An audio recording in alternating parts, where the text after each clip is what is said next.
Damai sejahtera dari Allah menyertai saudara sekalian. Amin. Saudara, apakah pernah merasa sendiri? Bagi orang-orang yang membutuhkan ketenangan atau menghadapi situasi yang berat, sendirian menjadi pilihan yang terbaik. Karena bisa merenung, berefleksi tanpa ada yang mengganggu. Tetapi ada juga orang yang justru membutuhkan orang lain untuk memberikan pertimbangan atau orang khusus, misalnya rohaniawan atau konselor, untuk memberikan nasihat, arahan, pertimbangan rohani yang memantapkan hati ketika mengambil keputusan.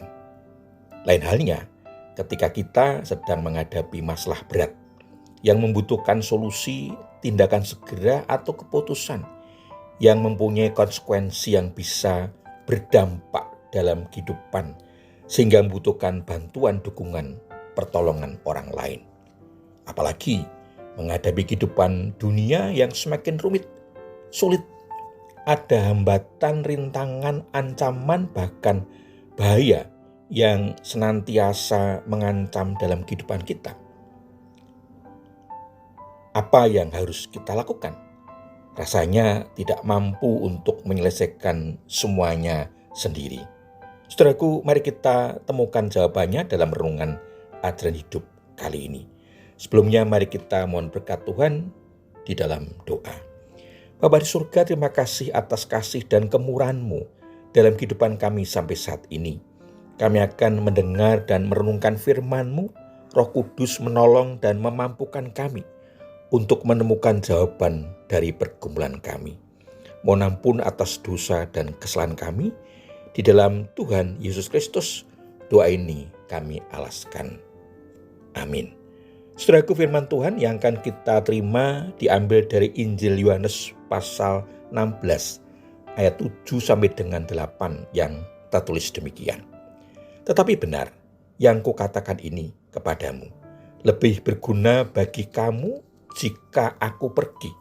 Sebab kalau aku tidak pergi, penolong itu tidak akan datang kepadamu. Tetapi jikalau aku pergi, aku akan mengutus dia kepadamu.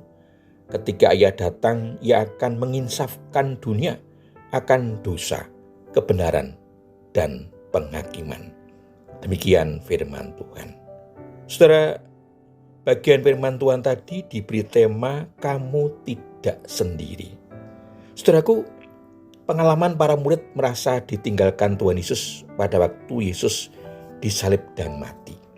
Meskipun sudah ada nubuat-nubuat tentang Mesias, dan Tuhan Yesus pernah mengatakan hal itu kepada para murid, bahwa Yesus akan menderita, disalib, dan bangkit pada hari yang ketiga. Toh, mereka merasa berduka, dan ketika Tuhan Yesus yang telah bangkit menampakkan diri, tidak serta-merta disambut dengan baik, bahkan dianggap hantu. Setelah beberapa saat, baru ingat apa yang pernah dikatakan Tuhan Yesus. Demikian juga ketika Tuhan Yesus naik ke surga, potensi merasa kehilangan dan sendiri lagi bisa terjadi lagi dialami oleh para murid. Maka sebelumnya Tuhan Yesus menjelaskan mengapa dia pergi, dan selanjutnya mereka harus bagaimana. Tuhan Yesus menegaskan bahwa akan ada penolong yang datang yang akan menginsafkan dosa, kebenaran, dan penghakiman. Penolong yang adalah Roh Kudus yang akan memimpin, menyertai, memelihara hidup para murid atau orang percaya, meskipun Tuhan Yesus tidak bersama para murid atau orang percaya. Peran Roh Kudus bagi para murid dalam hidup mereka selanjutnya berhubungan dengan pemberitaan Injil yang menjadi tugas para murid. Roh Kudus akan menyadarkan, menginsafkan akan dosa, kebenaran, dan penghakiman. Akan dosa ketika percaya manusia membangkitkan kesadaran akan kesalahan dan perlu pengampunan dosa.